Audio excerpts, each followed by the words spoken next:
네.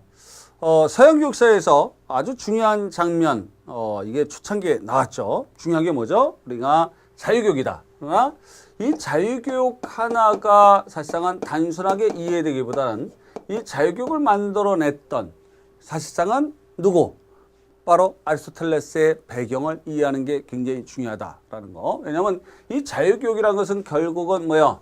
자유로운 교육이다. 리버럴 에듀케이션이다 라는 거죠. 그런데 이 자유교육이라는 것은 온전한 시민을 양성하기 위한 교육이다 라는 거. 그래서 우리가 자유교양교육, 나중에 이걸 뭐라면 자유교양교육이라고 부른다 라고 되어 있죠.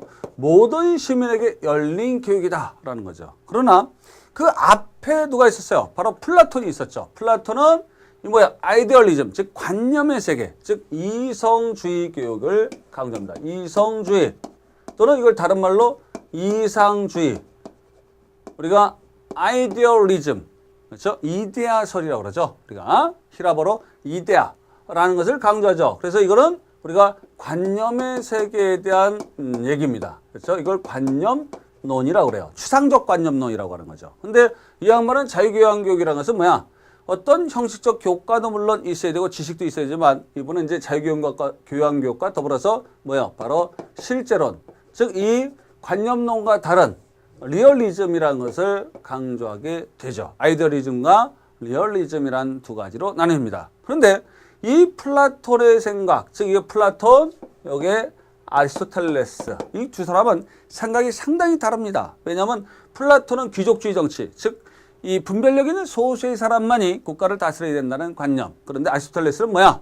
많은 사람들이 통치자가 될 수 있고 국가를 다스릴 수 있는 그런 역량을 기를 수 있는 교육, 이런 것을 강조하면서 사회 신분 이동을 가능하게 하는 자유 시민으로서의 교육을 강조하게 되고, 이것이 이제 근대성, 신분제가 이제 완전히 붕괴되지 않지만 근대에서 자유 교양교육 해가지고 나오게 됐다. 이것이 바로 근대 불멸의 교육적 패러다임이 형성됐다. 그래서 이거 뭐란다? 결국 교양, 즉 교양적 지식을 주기 위해서 형식적 교과를 줬는데 이거를 우리가 뭐냐면 객관주의적 패러다임이다 라고 부르게 되고, 그 다음에 이제 탈근대, 이 뒤에는 20세기 후반기에 우리가 포스트 모던 해가지고 이 탈근대 시기에는 뭐야? 결국은 주관주의 패러다임을 강조하는 성향이 성립됩니다. 그래서 이 부분이 20세기를 후반기를 중심으로 이렇게 돼 있고 20세기 전반기 사이에 결국 많은 1차 세계대전, 2차 세계대전 벌어지면서 결국 많은 인간의 실존적 문제가 벌어지게 되죠. 그렇죠? 그래서 이 부분에서 사실상 교육 과정이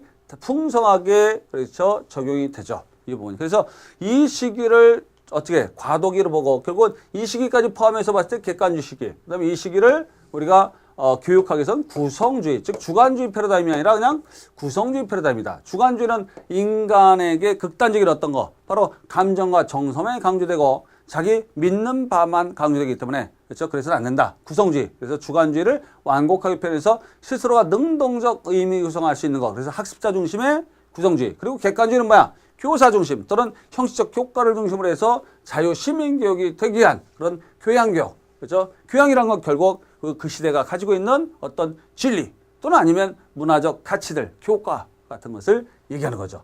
그런 패러다임에서 좀 더 탈피하는, 그래서 형식주의에서 좀 더 비형식적으로 탈피하는 이런 모습이 서양 전통에서 보이고 있다라는 거, 이 부분. 그래서 우리가 앞에서 중요한 게 누구냐면 바로 플라톤, 아리스토텔레스 이 두 어떤 거, 제자와 사손, 그렇죠? 제자의 또 제자니까 이 스승의 손자뻘이 해서 사손 관계라고 그러는데 이 앞에 이제 소크라테스가 있다는 거죠. 소크라테스. 이 소크라테스는 뭐야? 결국은 어떤 거다? 합리주의적 전통의 기원이다. 그래서 우리가 합리주의, 즉 절대 진리를 찾는 이성주의자 아니겠는가? 이렇게 플라톤이 얘기해 주죠. 그렇지만 이제 많은 철학론에서는 소크라테스를 소피스트 아니냐? 즉 상대적 진리설 얘기하냐? 왜? 문답법을 전개했으니까. 문답이란 건 뭐야?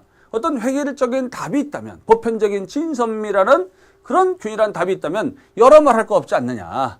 그래서 사실상은 소크라테스를 이 소피스트로 간주한다. 그러나 플라톤 입장에서는 그분이 굉장히 마음 상하는 일이다라는 거. 그래서 결국 이성교육을 위해서 플라톤은 그렇죠? 귀족주의적인, 그래서 아카데믹한 그런 어떤 교육을 강조했다. 근데 아리스토텔레스는 자연계를 관찰하면서 얻는 그런 어떤 감각적인 실학주의와 비슷한 그런 어떤 과학적 발견, 감각적인 교육을 강조했다. 어느 정도. 그래서 요 부분이 좀 더 차이가 좀 있었다는 거. 자, 어쨌든 동굴의 비유가 이제 우리가 앞에서 정리됐었고, 동굴의 비유에서는 결국 관념의 세계를 강조하느라고 동굴 밖으로 나가는 측면을 플라톤이 형성화했고, 그렇죠? 그래서 동굴 안에 있는 사람들이 어떻게 된다?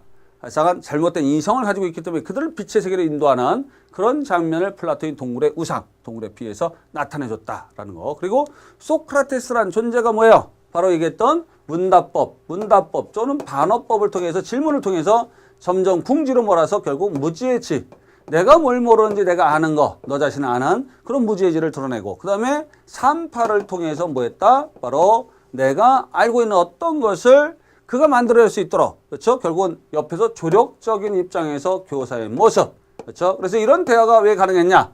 이게 나중에 실존주의자들이 이걸 강조하는데 뭐야? 바로 그들의 영혼이 염려된 것이 아니겠는가? 그렇죠? 단순히 이성뿐만 아니라 그들의 인간적 마음, 이런 것을 다치지 않도록 뭔가 그들이 스스로 깨달을 수 있도록 만드는 그런 어떤 거, 바로 교육적 장치 아니겠는가? 그래서 이것이 공자가 얘기했던 문답.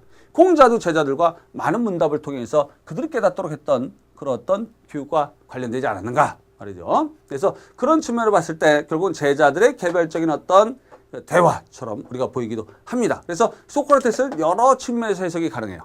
플라톤은 극단적으로 이성주의로 갔지만 말이죠. 그래서 이 부분에서 우리가 자유교육은 나섰다, 출제가. 그래서 다른 전통이론, 요거 말고 자유교육이 요게 한 묶음이라고 본다면, 요 패러다임이 요거 한 묶음이라면 나중에 이제 뭐가 나와요? 자연주의가 가장 근대, 이때 객관주의, 계몽주의 시대에 바로 자연주의가 여기 장면에 있다는 거. 아시겠죠? 그 다음에 공리주의가 이 20세기 전반기의 산업혁명 시기에 공리주의가 이게 전통 철학의 세 개예요. 하나는 우리가 뭐예요? 바로 이성주의, 그 다음에 바로 자연주의, 그 다음에 공리주의 이렇게 돼 있거든요. 그래서 이게 전통 철학이다.